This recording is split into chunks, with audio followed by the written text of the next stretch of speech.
Señora ministra, honestamente, debería subir a esta tribuna a reconocer, por muy en contra que esté de la independencia de Cataluña, que el movimiento independentista catalán es un movimiento democrático y pacífico. ¿El Gobierno de Cataluña desobedeció al Gobierno español? Sí, creo que lo hizo. Pero, en todo caso, hizo una desobediencia, no una sedición con violencia.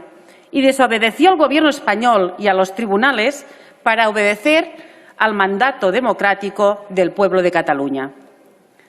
No solo con la legitimidad del programa electoral, sino también con la de considerarnos nación, tal y como rezaba en el Estatut que aprobó el Parlament de Cataluña, y del derecho de cada nación a decidir libremente su futuro, que es lo que pretendíamos el 1 de octubre.